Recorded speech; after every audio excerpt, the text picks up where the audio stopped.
What is the funniest thing a comedian has ever said? Never pick a fight with an ugly person, they've got nothing to lose. We had gay burglars the other night. They broke in and rearranged the furniture. Reality is just a crutch for people who can't cope with drugs. Do you think God gets stoned? I think so. Look at the platypus. God gave men a penis and a brain, but unfortunately not enough blood supply to run both at the same time. Reality, what a concept. What's right is what's left if you do everything else wrong. Why do they call it rush hour when nothing moves? Cocaine is God's way of saying you're making too much money. Imitating a Frenchman, fuck you Americans. Uncultured, crass Americans. We hate all of you. Foo, the Germans are here. Hello Americans. We love you.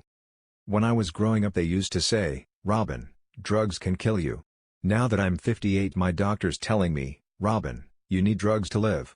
I realize now that my doctor is also my dealer. I went to rehab, for alcoholism, in wine country, just to keep my options open. I was once on a German talk show, and this woman said to me, Mr. Williams, why do you think there is not so much comedy in Germany? And I said, did you ever think you killed all the funny people? If there was a pill that allowed you to drink and not get drunk, an alcoholic would go, what happens if you take two? As an alcoholic, you will violate your standards quicker than you can lower them. Basically every Stephen Wright joke.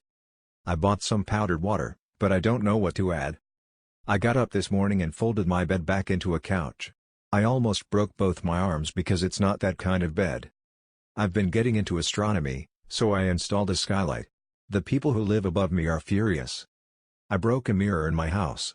I'm supposed to get 7 years bad luck, but my lawyer thinks he can get me 5. I called a wrong number today. I said hello, is Joey there? A woman answered and she said yes he is. And I said can I speak to him please? She said no, he can't talk right now, he's only 2 months old. I said alright, I'll wait. I was sad because I had no shoes, until I met a man who had no feet. I asked him, got any shoes you're not using? I saw a sign that said pet supplies, so I did. Then I saw a sign that said compact cars. I used to work at a fire hydrant factory. You couldn't park anywhere near the place. In my house, there's a light switch that doesn't do anything.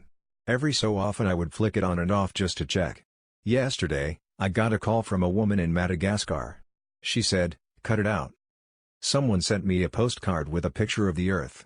On the back, it said wish you were here. Tommy Cooper. A guy wakes up in a hospital bed and screams, Doctor, I can't feel my legs. The doctor says, I know you can't. I've just chopped your arms off. Stephen Wright. I've been getting into astronomy so I installed a skylight. The people who live above me are furious. Bill Hicks. Wouldn't you like to see a positive LSD story on the news? To base your decision on information rather than scare tactics and superstition? Perhaps? Wouldn't that be interesting? Just for once? Today, a young man on acid realized that all matter is merely energy condensed to a slow vibration, that we are all one consciousness experiencing itself subjectively. There's no such thing as death, life is only a dream, and we're the imagination of ourselves. Here's Tom with the weather. Eddie Izzard. So they are loading up Noah's Ark, and the animals are going on 2 by 2, and we have 2 lions, and 2 tigers, and 2 zebra, and 2 squirrels. Yes, get on up there. And 2 chickens, and 2 horses. Hey up there, what have you got so far? 2 lions and 2 tigers. Shit. Richard Pryor. You know you're FD up when your dealer starts refusing to sell you any more shit. I don't know Rich. You ain't looking so hot right now. Lee Evans. And I'm going down the motorway, freeway, and I'm going really fast and I look down and I go, shit. I forgot my car. I don't know who said this, but it's one of the funniest jokes ever. Wilson runs a nail factory and decides his business needs a bit of advertising. He has a chat with a friend who works in marketing, and he offers to make a television ad for Wilson's nails. Give me a week, says the friend, and I'll be back with a tape. A week goes by and the marketing executive comes to see Wilson. He puts a cassette in the video and presses play. A Roman soldier is busy nailing Jesus to the cross. He turns to face the camera and says with a grin, use Wilson's nails, they'll hold anything. Wilson goes mad, shouting, what is the matter with you? They'll never show that on television. Give it another try, but no more Romans crucifying Jesus. Another week goes by and the marketing man comes back to see Wilson with another tape. He puts it in the machine and hits play. This time the camera pans out from a Roman standing with his arms folded to show Jesus on the cross. The Roman looks up at him and says, "Wilson's nails, they'll hold anything." Wilson is beside himself. "You don't understand. I don't want anything with Jesus on the cross. Now listen, I'll give you one last chance. Come back in a week with an advertisement that I can broadcast." A week passes and Wilson waits impatiently. The marketing executive arrives and puts on the new video. A naked man with long hair, gasping for breath, is running across a field. About a dozen Roman soldiers come over the hill, hot on his trail. One of them turns to the camera and says, "If only we had used Wilson's nails." I first recalled two incidents I saw on television years ago. The first one was on the Mike Douglas show in the early 70s. Joan Rivers was one of the guests. These were the days when sex and birth control were first being discussed openly and Mike had a gynecologist on to talk about the IUD. During his sedate and professional delivery about the nylon and copper wire options, Joan was sitting attentively until, just at the perfect moment, she quips, "I had the copper one and it worked great. The only problem was every time I crossed my legs the garage door went up." The audience, Mike, and the doctor just lost it. Even the cameraman was in hysterics as the camera was going all over the place. The other one that came to mind was during a short-lived comedy show in 1980 called Make Me Laugh. Comedian, Gary Mueldier, posed the following riddle to the contestant: "In what way is the Starship Enterprise like a piece of toilet paper?" The contestant couldn't answer, to which Gary replied, "They both circle around Uranus looking for Klingons." Again, everyone lost it for a good 30 seconds, including the cameraman.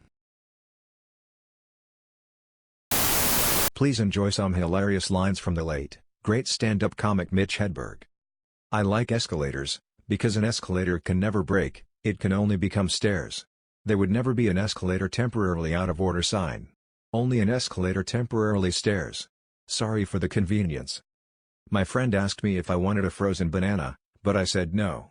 But I want a regular banana later, so yeah." I find that a duck's opinion of me is very much influenced over whether or not I have bread. I want to hang a map of the world in my house. Then I'm gonna put pins into all the locations I've traveled to, but first I'm gonna have to travel to the top 2 corners of the map, so it won't fall down. You know, when you go to a restaurant on the weekends, it's busy, so they start a waiting list? They start calling out names. They say Dufresne, party of 2. Table ready for Dufresne, party of 2. And if no one answers, they'll say their name again.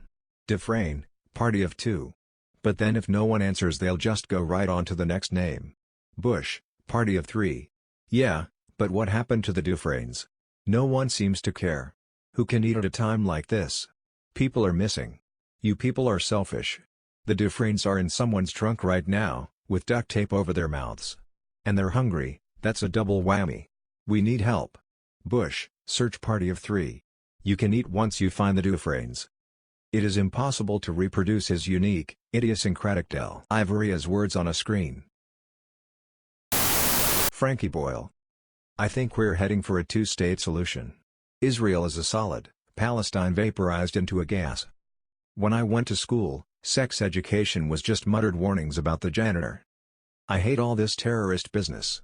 I used to love the days when you could get on a bus or train and see an unattended package and think, "That's mine."